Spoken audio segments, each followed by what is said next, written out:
On nous présente souvent le conflit Israël-Palestine comme une simple querelle entre deux peuples pour un bout de terre. Mais et si je vous disais que cette vision est bien trop simplifiée? Aujourd'hui, on va creuser un peu plus profond et découvrir comment la Grande-Bretagne puis les États-Unis ont façonné ce conflit pour servir leurs propres intérêts. Au début du XXe siècle, le Moyen-Orient n'était pas juste un désert lointain. C'était une région clé, pleine de ressources et de routes stratégiques. La Grande-Bretagne, déjà bien installée dans des régions comme l'Égypte et l'Inde, voyait une opportunité en Palestine pour renforcer son emprise sur la zone. Après la chute d'un grand empire de l'époque, elle a pris les rênes du territoire. Mais elle n'avait pas seulement l'intention de gérer la région, elle voulait carrément la remodeler. Le projet britannique? Favoriser l'immigration d'une population qui lui serait reconnaissante et loyale. Pourquoi?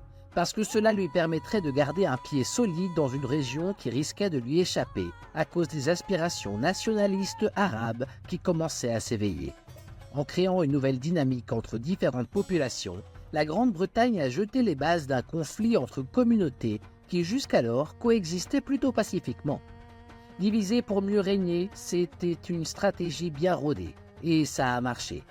Arabes et Juifs sont devenus dépendants de la médiation britannique, qui en profitait pour renforcer son influence. Mais l'histoire ne s'arrête pas là. Peu après la Seconde Guerre mondiale, un nouvel acteur entre en jeu, les États-Unis. La situation en Palestine a pris une nouvelle tournure et les Américains ont rapidement compris qu'il y avait là une carte à jouer. En soutenant la nouvelle dynamique, ils ont pu s'assurer un allié précieux dans la région, un pied-à-terre stratégique au cœur du Moyen-Orient, proche de vastes ressources énergétiques.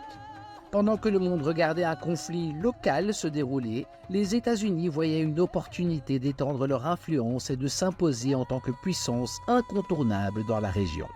Ce n'était pas seulement une question de territoire ou de population en quête de leur foyer, c'était devenu un jeu géopolitique global.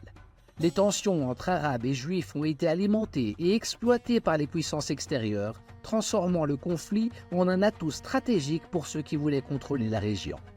Alors, quand on nous dit que le conflit Israël-Palestine est simplement une guerre de territoire, il faut se souvenir que c'est beaucoup plus que ça.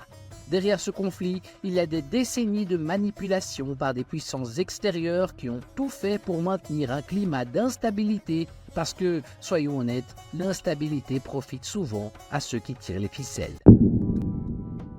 Merci d'avoir regardé cette vidéo. Si vous voulez découvrir plus de points de vue qui remettent en question les récits traditionnels, n'oubliez pas de liker, partager et bien sûr, vous abonner.